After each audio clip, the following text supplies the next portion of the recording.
Hi, everyone. I'm Brene Brown, and this is Unlocking Us.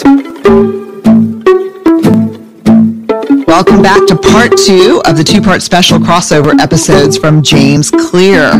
I just love this work. If you missed last week's episode, you'll want to go back and listen. The information, I think, is additive. I think James lays a foundation around what is a habit, how does it work. I love this. How long does it take to build a habit? His answer, a lifetime. I like the no bullshit, no snake oil. This is tough, and this is how we do it. Let me tell you a little bit about James before we jump in. He is a writer, speaker. He's focused on habits, decision-making, and continuous improvement. He's the author of the #1 New York Times bestseller, Atomic Habits. This is a monster book. It has sold over 5 million copies. It's been translated into more than 50 languages. He's a regular speaker at Fortune 500 companies, and his work has been featured in places like Time Magazine, the New York Times, the Wall Street Journal. He's got a really popular 321 email newsletter that's every week. It's a weekly newsletter. 1 million subscribers, and you can learn more about that at jamesclear.com. Let's jump in. Welcome, everyone. It is part 2 of our 2-part episode with James Clear, author of Atomic Habits. Y'all are just losing your minds for this podcast with James. I think about it. Barrett, do you think about it all the time? All the time. God. So good. Yeah. And frustrating and infuriating. It is. But this whole identity-based habit stuff, I want to be this kind of person, has been really powerful for me. So in part 1 of our series, we talked about building systems. And in this episode, we're going to dive into why habits are atomic and how to build organizational habits. And this whole idea of small changes over time and compounding, this is where it's not magic, because it works, but this is where the power is. Welcome back, James. All right. Holy shit, this is so good. I've read it twice, and I have that damn Post-it note. Where do I have it, Barrett? That's so on my funny. desk, on my laptop. That's so sweet. Thank you so much. I'm glad you found it useful. It's useful because we go into all these companies and we do courage building work. And I always say, when we're humans and when we get scared, we need courageous systems in place. You can't always count on fearful people to make brave decisions. You have to have systems in place that really force people into thinking about the choices they're making. There really is a lot of connection there. It makes me think about the power of ritual, like with funerals. Yes. Someone you love dies, people feel lost. They're grieving. They don't know what to do next. But because we have this ritual, it makes the next decision easy. I don't know that you would call having a funeral a brave thing necessarily, but it makes the choice easier. And I can very clearly see how having a system for courage makes those choices more straightforward in the moment as well. It is, because I think if you took your quote, you don't rise to the level of your aspirational courage. You fall to the level of the systems you have in place that make your culture brave. And so if there's a failure, a setback, a disappointment in a team, if you've got a system in place where every time that happens, you're going to meet, you're going to do something very ritualized. Everyone's going to write down the story they're making up about the failure. Everyone's going to share that with the team. You're going to go through this rumble system. Then it's not dependent on people feeling brave during hard times. Yeah. Does that make sense? Oh, yeah, for sure. Yeah. All right. Talk to me about goals are the results we want to achieve. Systems are about the processes that lead to those results. So I'm going to get really granular here. So I want to be a physically strong person. And that's my goal. Does my goal need to be more explicit than that? Like a bench press? I don't want to bench press anything, but I want to be injury proof in pickleball. That's my big thing. I had my kids late, so I want to be a super active person through my 50s, 60s, and 70s. Yeah. I don't think it needs to be. Maybe some people have different strategies. You talk to different people, they all do it in different ways, but I don't think it has to be something specific. The one thing I have noticed, I used to make very specific things. Like I had a very specific number I wanted to bench press and, all these different things that you want to achieve. And I had this moment where I realized first of all, about half of these things that I wrote down, I didn't achieve at all. So clearly having a specific goal was not the thing that determined whether I achieved it or not. Secondly, with the bench press number, what's funny is I did it 11 years later than when I wrote it down. I said I want to achieve this in the next year, and then it actually happened like 11 years later. And so I'm like, okay, clearly there's something here about trying to predict the future that just is not useful. So I think my approach is mostly let's try to determine the identity that you want, the type of person you want to be, which in your case, you're saying, okay, I want to be this physically fit, the strong person. And then let's just find behaviors that reinforce that. And it's really less about the results you achieve and more about, are you performing these daily actions, these habits that are reinforcing that identity? So I would say it's much more about not missing workouts or getting your reps in. It's not nearly as much about like, what is the specific number? Yeah, it's so interesting for me too, because I've tried this before, but I did not focus on systems at all. I only focused on the goal. And then, they'd start you out and they're like, we're just going to use body weight. And I'm like, oh no, screw that. And then I pick up something really heavy and then I'm hurt for 6 weeks. Yep. Oh God. It's like the most frustrating thing from working out is, you're like, I'm actually in here doing the workout and then I get hurt. It's just such a frustrating thing to finally have gotten yourself to do the thing you want to do and then suffer a setback because of it. Yeah, because I was not raised to respect consistency. I was raised to revere intensity. Mm-hmm.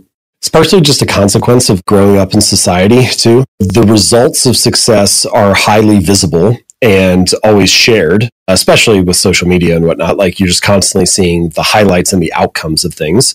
But the daily news cycle is the same way. Like you're never going to see a news story that says, woman eats chicken and salad for lunch, right? It's only a story when it's like, woman loses 150 pounds. It's like, it's only once it's this big outcome or result that we hear about it. And I think that tends to cause us to overvalue outcomes and undervalue the process because the process and the system is often hidden from view. So that's really smart. I think it's just part of what we're all dealing with, but we can try to encourage different behavior. Let me give you the tactical answer to your question, though. Great. We're starting to get more into like, how do we actually build a habit here? And I think, broadly speaking, there are 4 things that you sort of want working for you if you want to build a good habit.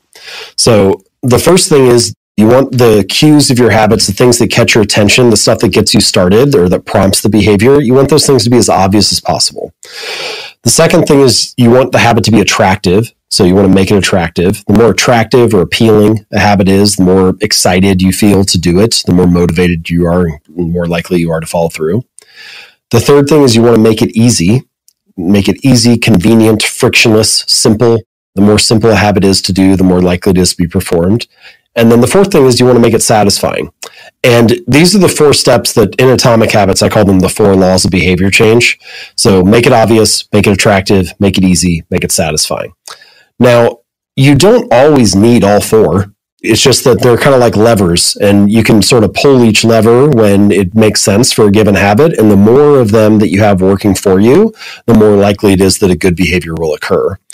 And then on the flip side, if you want to break a bad habit, you just do the inverse of those 4. So rather than making it obvious, you want to make it invisible. Unsubscribe from emails, don't keep junk food in the house, reduce exposure to the cue. Rather than making it attractive, make it unattractive. So we can talk about ways to do that. Rather than making it easy, make it difficult, increase friction, add steps between you and the behavior. And then rather than making it satisfying, make it unsatisfying. Layer on a cost or a consequence to the behavior, especially if it's like an immediate consequence. So that's just like the 10,000 foot view of how do I build a good habit or break a bad one? Well, you want to make it obvious, attractive, easy, satisfying, or invisible, unattractive, difficult, unsatisfying. Is this taking us kind of into the Skinner box of cue, craving, response, reward? Yeah, so Skinner, obviously a very famous psychologist. His work forms the foundation for a lot of behavioral psychology. Charles Duhigg, who I know you've talked to before, like his book, Power of Habit, does a great job summarizing a lot of that as well. And what Skinner's big finding from a behavioral standpoint is that, hey, if you precede behavior with a reliable cue and you follow it with some kind of a reliable reward or consequence, then you can shape behavior in a lot of ways. Now, I think there's a whole separate field of like cognitive psychology that would say, hey, it turns out moods and emotions and feelings also like dramatically influence our behavior. And so that was why I added in that 4th stage of craving. And really that stage is supposed to be about from a biological standpoint or from a scientific standpoint, it's about the prediction that your brain makes before each behavior happens. So it's about, you see a cue and you predict, oh, I see a plate of cookies across the counter. And it's actually the prediction that a cookie is sweet, savory, tasty, enjoyable that motivates you to walk it over, pick it up, and take a bite. And so it's that second stage is a space for interpretation, for moods, for feelings, for emotions, and talking about how those influence our behavior as well. So my hope is that my kind of 4-step model merges behavioral and cognitive psychology in a way that's useful and easy to apply. Yeah. But both of them play important roles. Yeah, I love obvious, attractive, simple, and satisfying. Okay, give me some examples. Yeah, so let's talk about making it obvious and making it easy, because I think those are two really high leverage places to focus if you're just getting started. So the first thing, making your habits obvious. One of the best ways to do this is with a strategy that I refer to as like environment design. And environment design is just about how you're shaping the spaces that you live and work and interact in on a daily basis. Obvious example, a lot of people feel like they watch too much television, but walk into any living room, where do all the couches and chairs face? Right? It's like, what is this room designed to get you to do? Now, I'm not saying that you have to rearrange your entire house, but you can imagine sort of like a spectrum of choices here, where you could take the TV, put it inside a cabinet or wall unit so that it's behind doors. You're less likely to see it. Take the remote control, put it in a drawer, put a book in its place, turn a chair away from the TV, have it face an end table with a book on it. And no individual choice like that is going to radically transform your behavior, but collectively making a dozen or 24 or 50 little choices like that, they all kind of prime the environment for the good habit to be the path of least resistance. And you would be surprised how often behavior can change just with a small shift in environment stuff. Like for me, if I buy a 6-pack of beer and I put it in the fridge, I put it like in the door or on the shelf, like right there is where I can see it as soon as I open the door. I'll grab one every night and drink it with dinner just because it's there. But if I put it like on the lowest shelf in the fridge, it's like all the way in the back, I kind of have to bend down to see it. Sometimes it'll be there for weeks. I like won't even remember that we have it. And so I'm like, well, did I want it or not? Like on the one hand, I wanted it when it was easy and in front of me. But on the other hand, I'd never wanted it bad enough to like go seek it out. Or my phone. I have this thing where I try to keep my phone in another room until lunch each day. Just gives me like a block of time in the morning where I can kind of focus on my agenda, do creative work. Well, I'm like everybody else. If my phone is right next to me, I'm going to check it every 3 seconds because it's there, right? I'll be on Instagram, I'll be whatever. But if I have a home office, and so if I keep it in another room, it's only 45 seconds away. But I never go get it. And so again, I'm like, did I want it or not? You know, like in the one sense, I wanted it bad enough to check it every 3 seconds. But in another sense, I never wanted it so bad that I would go work 45 seconds to go get it.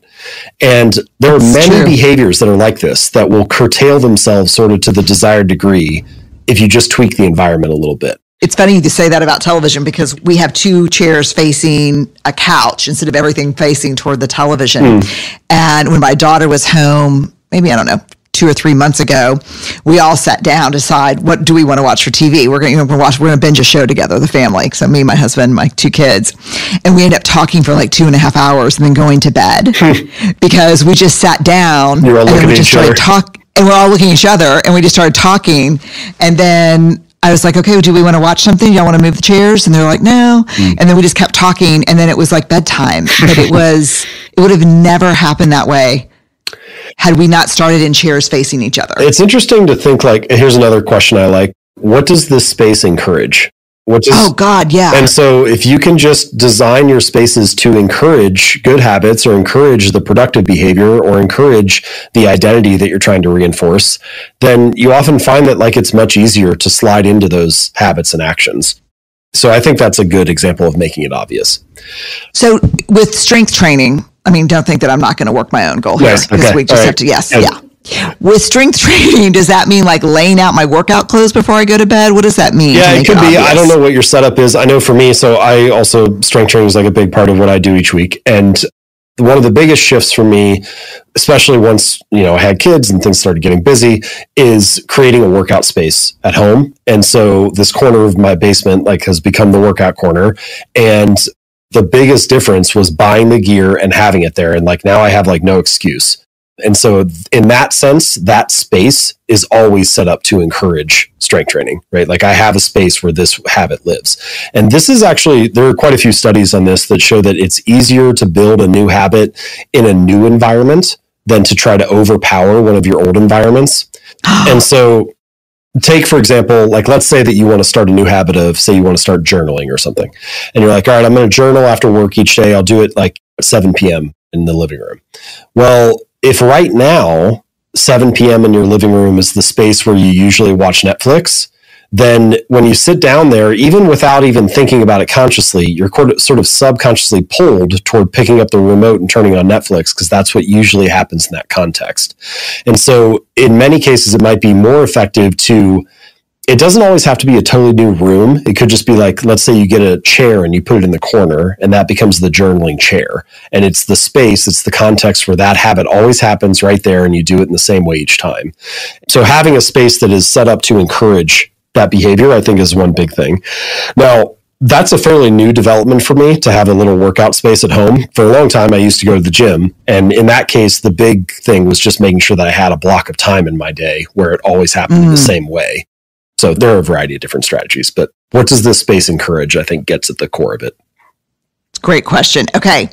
Attractive. Yeah. We'll use a fitness example for this. So let's say that you're listening to this conversation we're having. And you're like, all right, heard this guy talk about habits all day. I guess tomorrow will be the day I'll wake up and go for a run. Oh, yeah. So you set your alarm. It's like 6 a.m. or something. And it goes off and your bed is warm. It's cold outside. You're like, well, I'll just press snooze instead, like maybe tomorrow. But if you rewind the clock, come back to today, and you text a friend and you say, hey, can we meet at the park at 6:15 and go for a run? Oh, God, the commitment's killing me. Right. Like now 6 a.m. rolls around and your bed is still warm and it's still cold outside. But if you don't get up and go for a run, you're a jerk because you leave your friend at the park all alone. And so you have not made the run itself any easier, but you have changed the calculus that's going on in your mind. You have made it more attractive to get up and go for a run and less attractive to press snooze and sleep in. And this strategy is often referred to as a commitment device. It's like any choice that you make in the present, I'm going to text my friend, that locks in your behavior in the future. Okay, now I have to get up tomorrow morning is a good example of a commitment device. My favorite, the ultimate example of it is using technology to just automate the habit. Like instead of having to remember to make a deposit into your 401k after each pay period, you just set up, automatic withdrawal and then it's done for you. So there are a variety of ways to do it, but basically you're trying to change the story that you're telling yourself about why I'm doing this habit or why I'm not. I really love that. Okay, simple. Yeah, so making it easy is the third step. And this is, if I was only going to recommend like one thing, if I said, people say, what's the most important thing or what do you have to focus on? Like this is, I would say, if you're going to focus on one thing, this is the stage to focus on.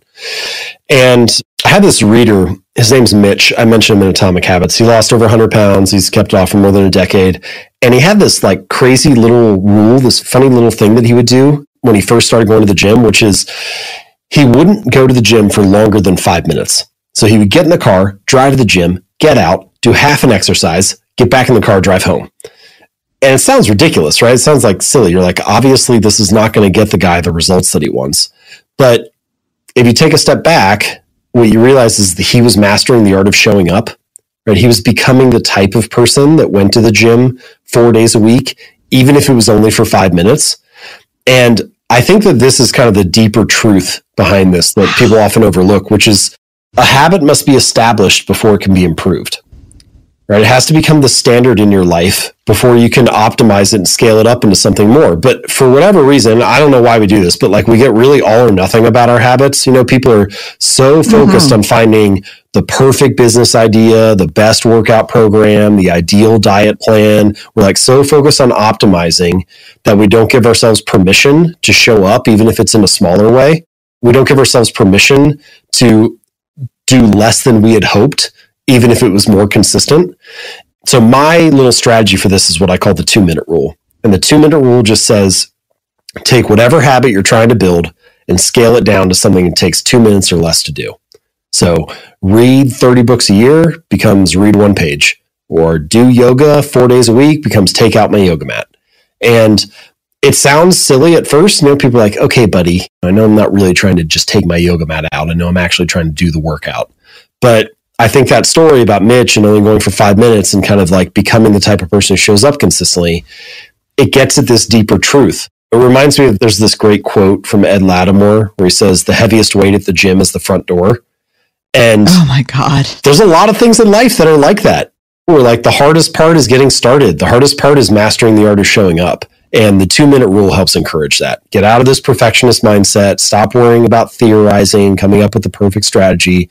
Let's establish something small and use that as a foothold to advance to the next level and prove to ourselves that we can show up consistently, that we can be this kind of person, even if it starts in a very small way. It's really beautiful, isn't it? There's a beauty in the simplicity of it. Yeah. There's a beauty in the fact that it, like, you don't have to be doing something grand to be casting votes for the kind of person you wish to be. You don't have to be, it's like, no, writing one sentence does not finish the novel, but it does cast a vote for I'm a writer. No, doing one push-up does not transform your body, but it does cast a vote for I'm the type of person who doesn't miss workouts. And the more that you build up evidence of being that kind of person, the more like momentum that you have, the more reason you have to keep going. I mean, one of the most motivating feelings to the human mind is the feeling of progress. If you're making progress, even if it's smaller than what you had hoped, you have every reason to continue working. You have every reason to keep going. And so I think strategies like this they're about helping encourage you to open the front door. They're about helping to encourage you to build a little bit of momentum, to get the positive feedback loop started. And then you can take that energy and kind of pour it into the next iteration. What was that quote that you said? I want you to say it one more time. You can't optimize a habit that you yet to build. What? Yeah. A habit must be established before it can be improved. Okay. Yeah. All of your work wades so deep into people as emotional beings. Like, you really have to understand. There's a lot of self-awareness, I think.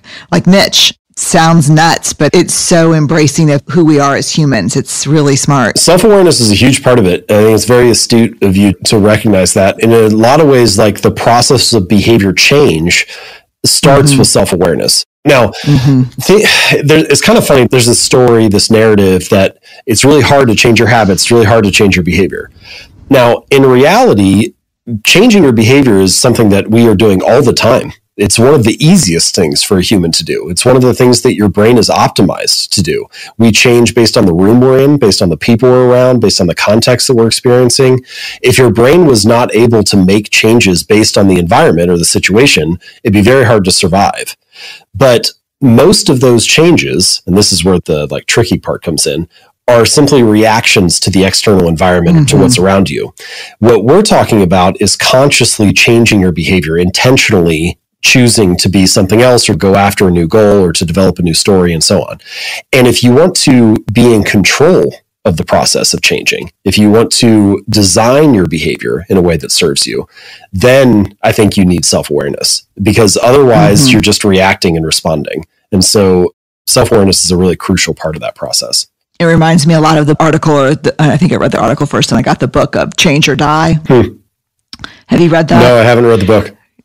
Yeah, Change or Die. It's based on a study where it's after heart failure events. You've got to change these habits or you're going to die. And the majority of people die. It's really interesting. It's just, as someone that works inside of organizations a lot, it's that old quote, everyone loves transformation, but no one wants to change.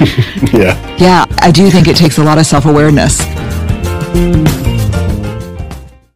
Tell me about make it satisfying. So ultimately, we need experiences to be enjoyable or pleasurable or satisfying, even if it's in a small way. Now, not every behavior in life is like that. Sometimes things have a consequence or a cost. Sometimes they're just sort of neutral and don't really mean a whole lot. But if you don't have some sort of positive outcome, some rewarding experience, again, even if it's just in a small way, your brain has no real reason to mark that experience and say, hey, let's come back to that again in the future. That got you what you wanted. Let's repeat that again next time. And so making it satisfying, having some type of reward, I think is a crucial piece of getting habits to stick, of getting them to be something you want to return to again and again. Now, there are a variety of strategies you can use here. And of course, I'm sure many people carrot or stick or sprinkle these little rewards. I remember when I was in fourth grade, like we did multiplication tables and you would get a sticker each time you got one right. Like these are all forms of reinforcement or forms of a reward that make it a little bit more rewarding to show up again and study multiplication tables next week or whatever. Now, I think reinforcement like that, it can be very powerful. Like, why do people show up to work? Partially, it's because they get a lot of meaning and value out of the work they do. Not always, but partially it can be that. But mostly it's because they get a paycheck in 2 weeks or in a month or whatever. And that is like a sticker for multiplication tables, but in the career, context. Now, short-term reinforcements like that can be powerful. They can be helpful for getting people to stick, for getting people on track, for motivating behaviors. In the long run, I think that you need something internal as well. You need that reinforcement of identity. You need some kind of meaning or purpose. And this is why I encourage people to start with who's the kind of person you want to become, what's the type of identity you want to build. Because ultimately, let's take working out as an example. If you want to be a fit, strong person, if you want to be the kind of person who cares about your body and your health and so on, and that's the identity you're trying to reinforce, well, early on, when it's not that motivating, you kind of feel, going to the gym for the first time in a while is very uncomfortable. You feel like you're being judged. You feel like, am I doing this right? Like, are people like making fun of me? Do they think that I'm like looking like an idiot? Am I not doing this exercise the right way? My muscles hurt. I'm sore. There's not really a whole lot of positive upfront motivation with that. And so you may need some of that external encouragement early on, whether that's in the form of a reward, like every week that I don't miss a workout, I get to celebrate with a bubble bath or something like that. Or whether it's having some kind of workout partner, like I get to spend time with a friend that I love and we don't get to see each other enough, but now we're working out together. So some kind of external reinforcement can be helpful there. But eventually the hope is that after you are showing up consistently for 6 months or a year or 2 years, that at some point in the middle of the workout, when you're just doing the exercise, that in itself is rewarding in a sense because it's reinforcing the identity that you want to have. Like, you don't even have to wait. It's like when you're in the middle of doing a squat, you are being a strong person at that moment. And so eventually the action itself becomes a form of its own reward. And I think that's what we're ultimately working toward, even if the external reinforcement is there to help in the earlier stages. If you had to, across different types of habits, from being physically strong or being a great leader or spending more time with people you care about, if you had to tell me one thing that sabotages effective habit building, what would it be? Starting too big is for sure the number one thing. It's just like, I'm trying to encourage everybody to start small, scale it down, get this established, and selecting a habit that is too large is easily going to be the thing that puts most people off course. There's like analogies, there's metaphors from other areas. Take chemistry, for example. There's this concept of like activation energy. So you put two compounds together and you have a certain amount of activation energy that you need to start the reaction. So in some cases, it's heat. It's like striking a match. And you need to like add a little bit of fire to get these two things to combust. Well, you can think about habits like that too. How much activation energy do you need to add as a catalyst to get this thing started? And the difficulty of the habit that you select early on is the main thing that influences that. I mean, imagine one person who says, I want to build a habit of doing 100 push-ups a day. And there are a lot of people who choose that as that. It's like a very popular challenge. And then another person who says, I want to build the habit of doing 1 push-up a day. Very different activation energies. And when you feel motivated and refreshed and you have capacity, sure, you could probably get 100 push-ups in throughout the day. But when you are stressed and tired and have very little capacity and you're at the end of your rope, you may not have energy to do a workout at all. But before you fall into bed for the night, you can just do 1 push-up and then you can go to sleep. And there are a lot of things that are like that, where it's like set yourself up for success by choosing something small enough that you can build the habit and get established and focus on that consistency. The intensity can come later. And this is the other thing about, you've mentioned a couple of times, Brene, the intensity versus consistency thing. It doesn't mean you can never be intense, right? It doesn't mean you can never perform something amazing. Like sometimes I talk about starting small and people are like, well, what about people who climb Mount Everest, right? What about people who do these difficult things? And it's like, no, the point is not to never do difficult things. The point is like volume before intensity, right? Build your capacity before you start to take on more. And once you've done that, now you have the ability to handle the intensity. And so it's much more about just doing things in the right sequence than not pushing yourself or not challenging yourself at all. I've got a question from a friend. Shut up, Barrett. My sister's sitting across from me laughing. What's the diagnosis for someone who likes to get all the equipment and do all the planning, but never actually starts the habit? Yeah. Have you heard of this before? Oh, I have fallen into this before. There's, all of these pitfalls are things that I've personally experienced. I like to define this as like motion versus action. So motion is motion is planning to do something or preparing to get a result or prepping for the researching the thing that is to come. And action is a behavior that can actually deliver the result that you're trying to achieve, right? So like a classic example, going to talk to a personal trainer. It does not matter how many times you talk to a personal trainer, it will never get you in shape. Doing a set of 10 squats, that is actually something that could get you the result that you want. And so talking to a personal trainer is motion, doing a set of squats is action. This doesn't mean that motion is useless, that you should never do it. Doesn't mean that you should never prepare, never research, or never plan. But it does mean that there's a time where planning becomes its own form of procrastination.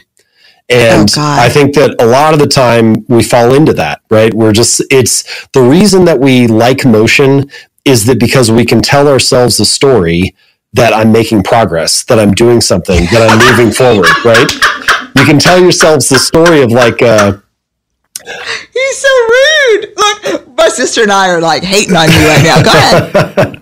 I remember like when I was getting ready to start my company, when I was first thinking about being an entrepreneur, I spent all this time thinking about, what should my logo be? What should my business cards look like? Right? Like what should the brand name be? A lot of time spent thinking about the brand. I came up with a spreadsheet of 300 names for what the business could be. Eventually, I realized, and I still don't have business cards to this day because you don't need them to have a business, but you do need customers and you do need a great product and you do need all this other stuff that is actually action and not motion. And so I think that planning and preparation are useful, but when planning becomes its own form of procrastination, it's time to change and switch to action. But is there anything better than not working out, but ordering the equipment? Yes, there's nothing. Is there anything better than dreaming about it and thinking about how great it's going to be to like design the perfect setup? Yeah. And not having to actually do it because you feel good about yourself, but you don't have to lift anything heavy. Mm-hmm. Yeah. Oh, it's very attractive. I'll let my friend know what you think. She's sitting over there behind a stack of 700 bullet journals and bicycles and shit. Okay, motion versus action. Well, I thought you were a nice guy, but now I just think you're out of bounds. Okay, I want to read this. Habits are like the atoms of our lives. Each one is a fundamental unit that contributes to your overall improvement. At first, these tiny routines seem insignificant, but soon they build on each other and fuel bigger wins that multiply to a degree that far outweighs the cost of their initial investment. They are both small and mighty. This is the meaning of the phrase atomic habits, a regular practice or routine that is not only small and easy to do, but also the source of incredible power, a component of the system of compound growth. Yeah, so there are kind of like three central reasons I chose the phrase atomic habits, and there's sort of like three different meanings. The first is, what you mentioned there, atom is tiny or small, and I do think your habits should be small and easy to do. The second meaning is something that we've talked about and touched on a couple different times, the importance of building a system of behaviors. And atoms, they create their own little system, like a collection of atoms, like a molecule, and molecules build into compounds and so on. So they kind of like layer on top of each other. And then the third and final meaning is the source of immense energy or power. And I think if you combine all three of those meanings, you make changes that are small and easy to do, you layer them on top of each other like units in a larger system, and eventually that leads to a powerful or remarkable result. You sort of understand the narrative arc of the book and the sort of like multi-layered meaning of the phrase an atomic habit. It's not just something small and easy, it's also something that's building toward this greater outcome. It's such a smart book. It's really a smart book. Thank you. I tried really hard to make it useful and easy and straightforward and digestible. I feel like that's kind of where I provide my value. Like there are many, many smart people who've talked about this. I mean, habits have been around for a long, long time, and people will be talking about it for a long time from now. And my little contribution to the universe of that literature is just to try to share something that's straightforward and easy to apply, that somebody can take and utilize in their own life. And that definitely has been the most rewarding thing for me looking back on the book, is just seeing people take it and being able to use it to make real changes. And it feels good to produce something that helps people with that. And I'm just grateful to have been able to play some small role in the overall story of that. Yeah, it's incredible work. So I'm grateful for it. Let me ask you this question. I'm super curious. When you go into organizations, what is the opportunity set of habits that people talk about that they're trying to either make or break? We've talked about fitness and we've talked about strength and talked about other things, but in organizations in a macro setting like that, what are the kind of 2 or 3 big habits people are trying to break and the 2 or 3 big habits that people are trying to create? There's like the question people ask, and then I think there's like the question we should be asking. The question people ask is always, how do I get my team to build better habits? Every leader has like this collection of behaviors that they wish the people working with them would do, and nobody's doing it consistently. And so then they all want to know, like, how do I change the behavior of others? It's actually sort of this ironic thing. Like, I wrote this book as mostly, like I said, everything I write is like a reminder to myself. So I wrote it for like individual change. And then it's mostly oriented around like the person reading the book. Hey, are you interested in making a change? Here's how to do it. And then every company is like, okay, yeah. Like, I could change my behavior, but what about these other people? How can they change their behavior?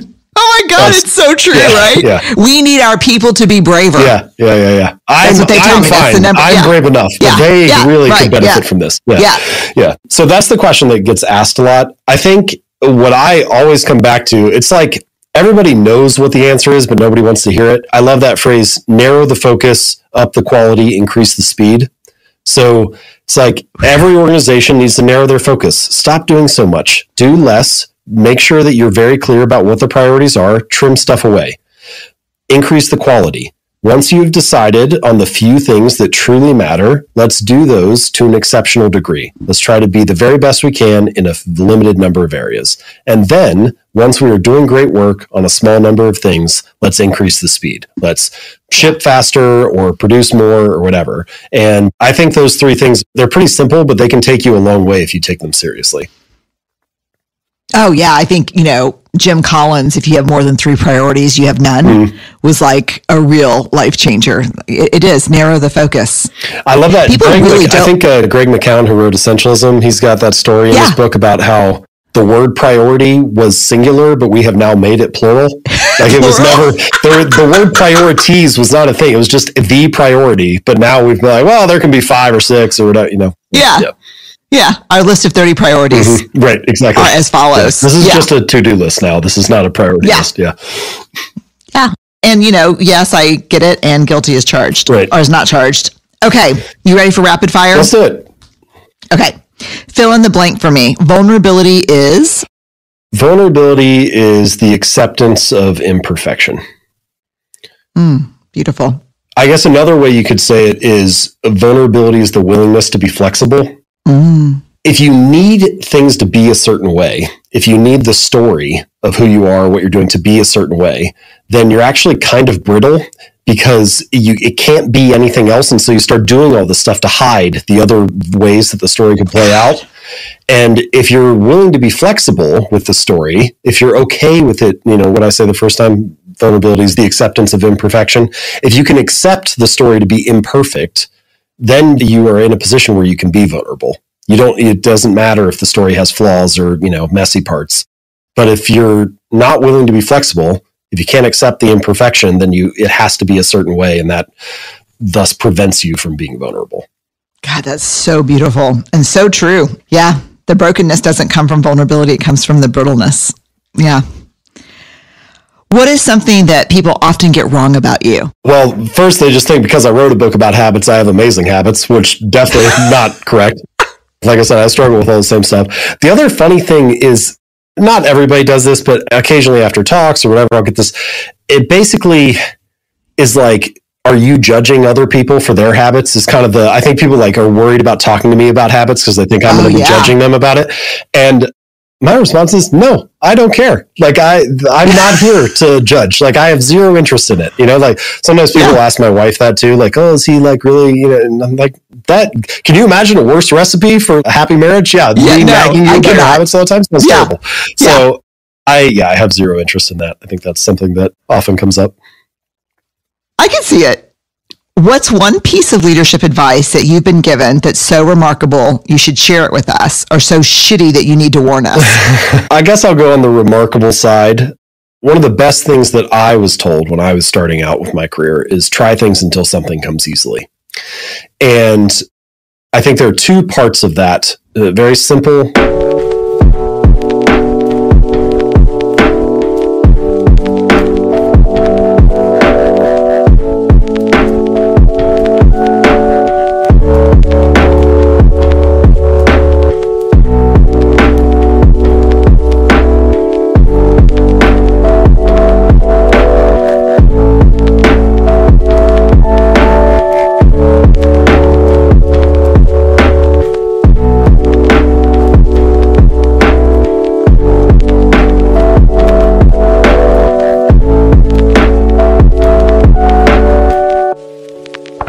Sentence that just they end up proving true for me again and again.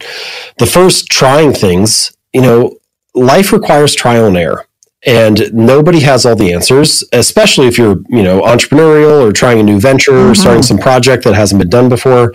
You have to be willing to just try things, but then it's not just trying randomly or trying blindly. It's also paying attention to what is working. And I think the way that they phrased it to me, try things until something comes easily, was good, because it doesn't mean that it's easy. It just means that it's easier than the other things you have tried. Yeah.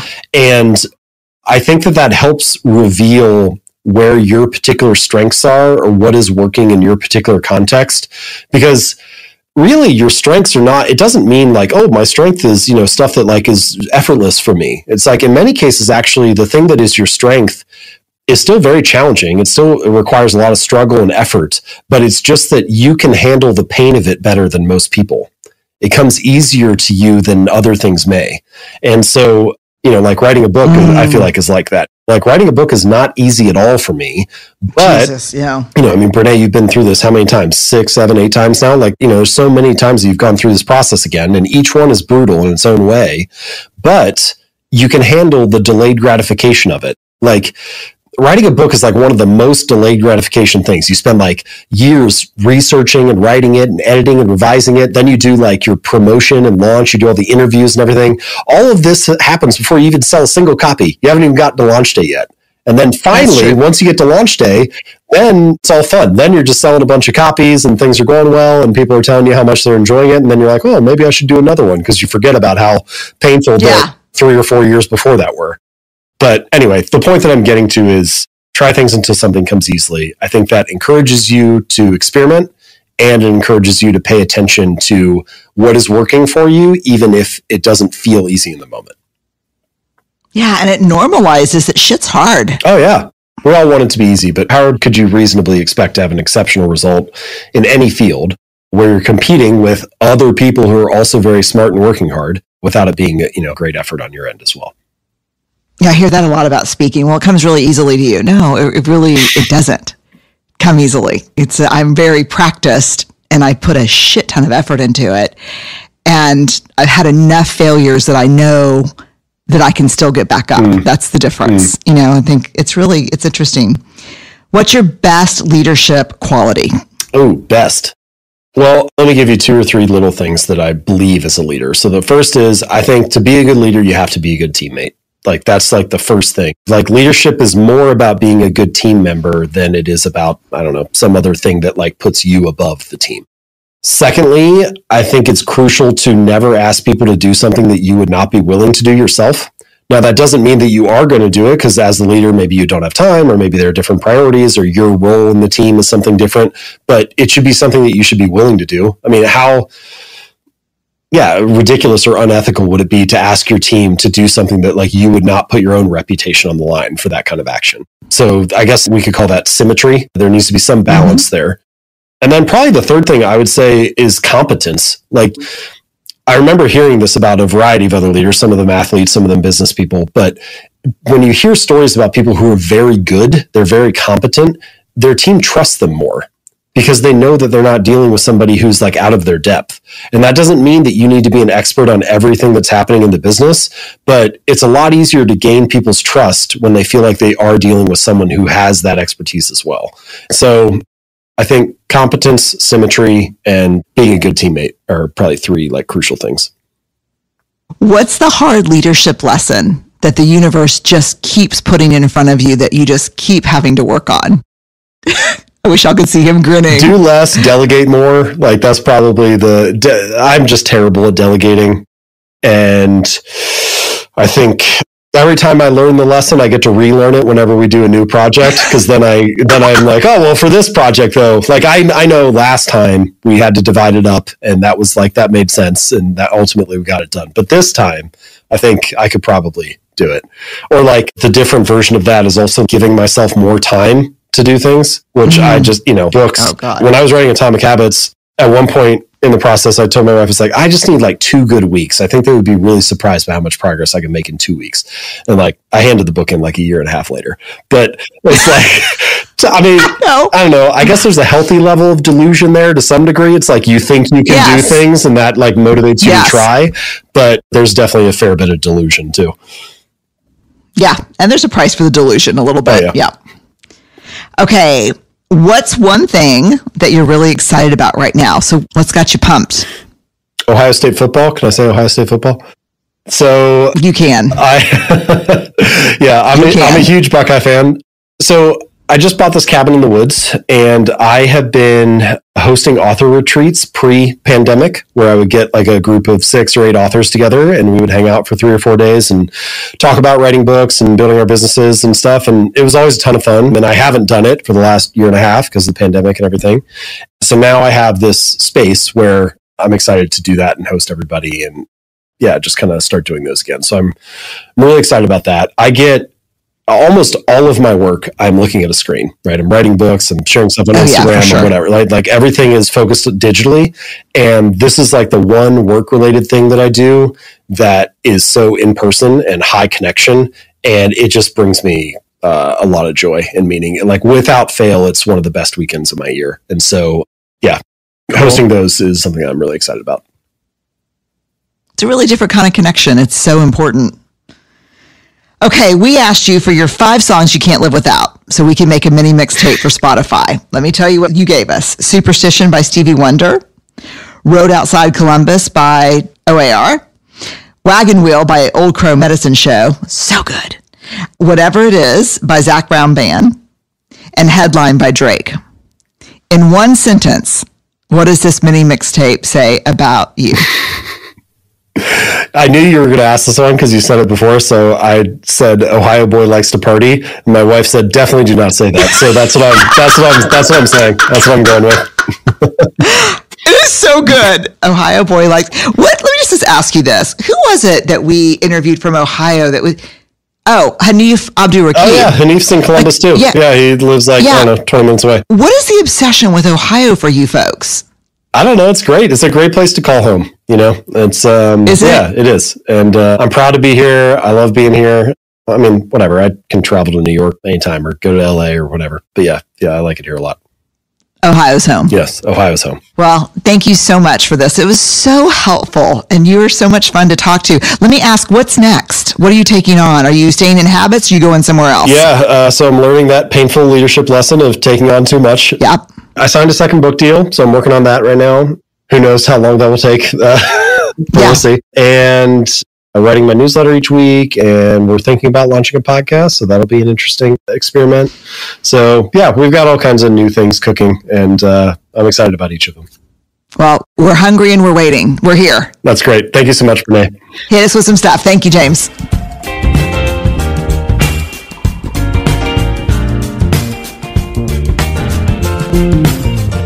Okay, what do y'all think about this concept of motion versus action? James Clear, you don't know me. You don't know me, and you don't know anything about my prepping habits. My prepping habits in order to start a new habit. That's really complicated. I love also habits are the atoms of our lives. I love that. Small and mighty, they're layered into systems, and they're the source of immense energy and power. You can find James's book, Atomic Habits, wherever you like to buy books. We'll post a link to it on our episode page for BreneBrown.com. You can also find, again, James at jamesclear.com. All right, this is a new year. And I don't know what the demarcation line really means. And to be honest with you, January never feels like New Year to me. As an academic, the New Year is always September. And the end of the year is always May, and you can't find me in June, July, or August. That's how that works. It's like I'm a kid that never gets out of the semesters. But it does feel, hopefully, January. I'm rooting for a kick-ass 2022. I do know that I'm glad to be here with you, listening, learning, and unlearning. Thank y'all for being here. Stay awkward, brave, and kind. Unlocking Us is a Spotify original from Parcast. It's hosted by me, Brene Brown. It's produced by Max Cutler, Kristen Acevedo, Carly Madden, and Tristan McNeil, and by Weird Lucy Productions. Sound design by Tristan McNeil, and music is by the amazing Carrie Rodriguez and the amazing Gina Chavez.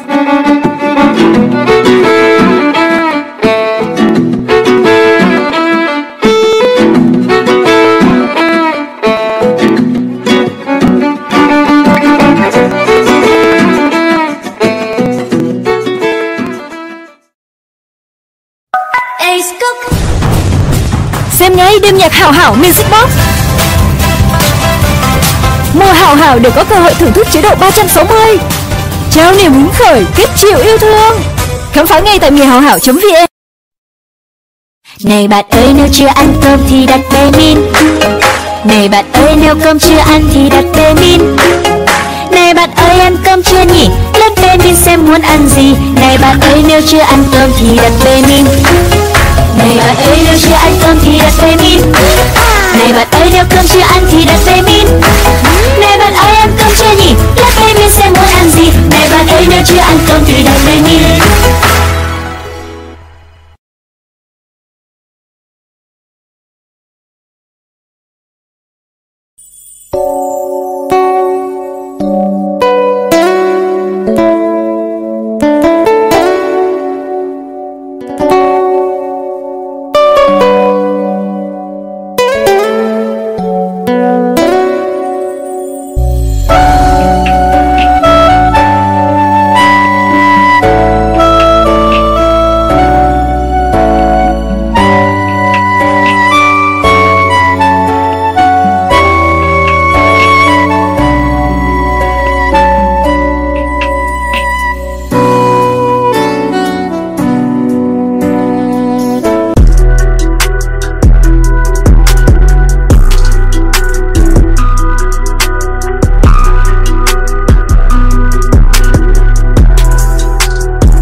thing for me now.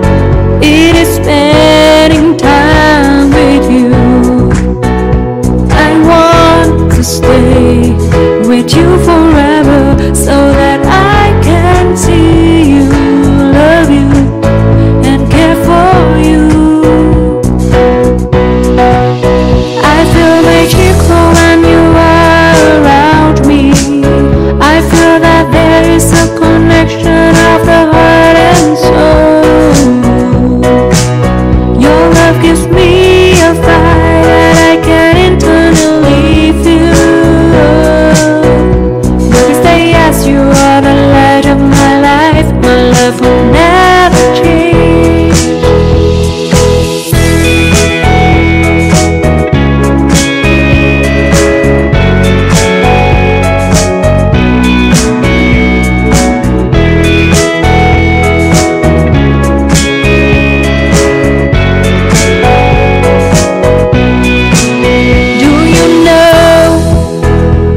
What is a crazy thing for me now? It is spending time with you. I want to stay with you forever so that I can see you, love you, and care for you. I feel magical when you are around me. I feel that there is a connection of the heart and soul. Your love gives me a fire that I can internally feel. Because they ask you are the light of my life,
great before. I can say proudly that I love you and your love is great. You are such an amazing man. I have seen love before, but I never felt that great before. I can say proudly that I love you and your love is great. You are such an amazing man. You have awakened a part of me. You have created something I've never knew. You not only care about me, but you always respect me as I am. You have accepted a part of me, and that makes all the difference to me. You are such an amazing man.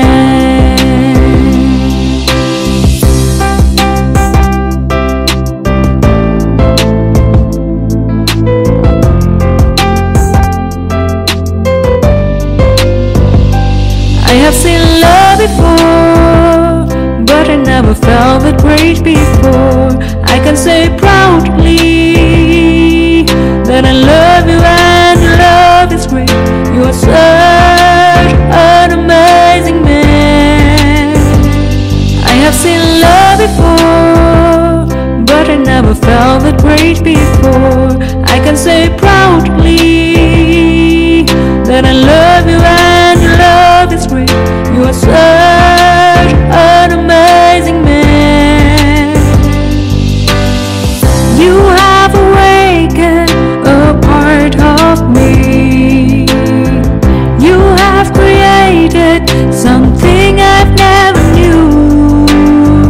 You not only care about me, but you always respect me as I am. You have accepted a part of me, and that makes all the difference to me. You are such an amazing man.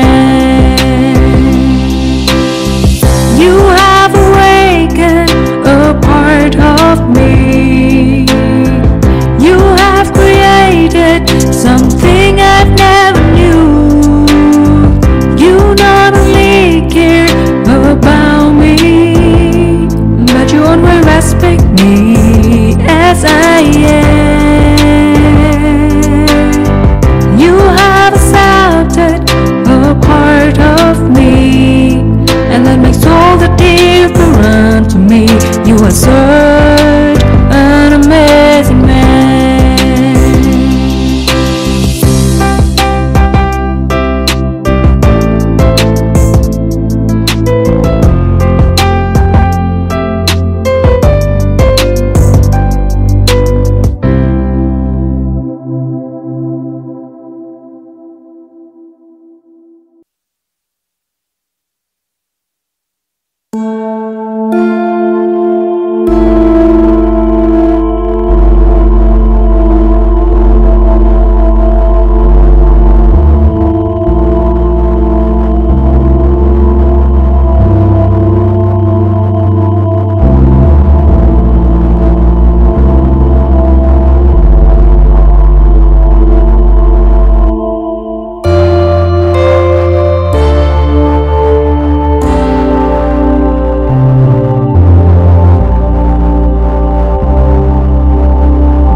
phải không em?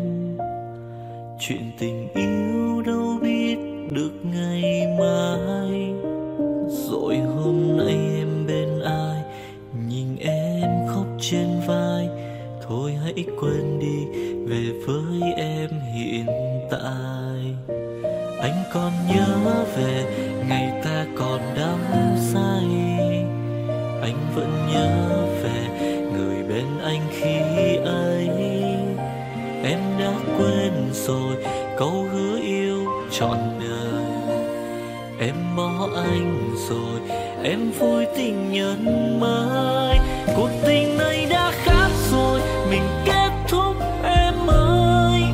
Chuyện tình này đã chết rồi, còn tiếc chi em ơi. Một lần em gian dối rồi, còn cố yêu không vui.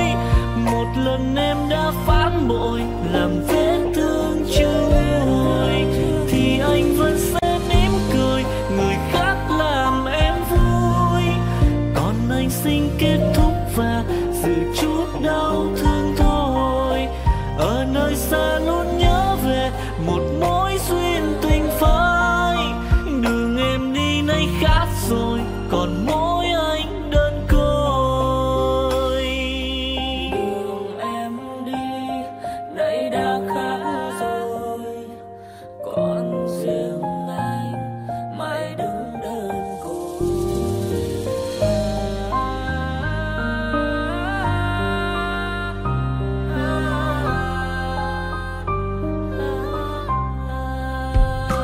Anh còn nhớ về ngày ta còn đắm say. Anh vẫn nhớ về người bên anh khi ấy. Em đã quên rồi câu hứa yêu trọn đời. Em bỏ anh rồi, em vui tình nhân mới. Cuộc tình này đã khác rồi, mình kết thúc em ơi. Chuyện tình này đã chết rồi, còn tiếc chi em ơi. Một lần em gian dối rồi, còn cố yêu không vui. Một lần em đã phản bội, làm vết thương chưa nguôi. Thì anh vẫn sẽ mỉm cười, người khác làm em vui. Còn anh xin kết thúc và giữ chút đau thương thôi. Ở nơi xa luôn nhớ về một mối duyên tình phai. Đường em đi nay khác rồi, còn mỗi anh đơn côi. Cuộc tình này đã khác rồi, mình kết thúc em ơi.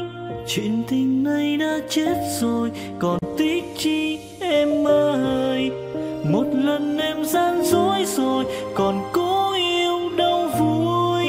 Một lần em đã phản bội, làm vết thương chưa nguôi. Thì anh vẫn sẽ mỉm cười, người khác làm em vui.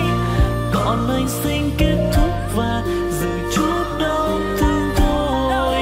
Ở nơi xa luôn nhớ về một mối duyên tình phai.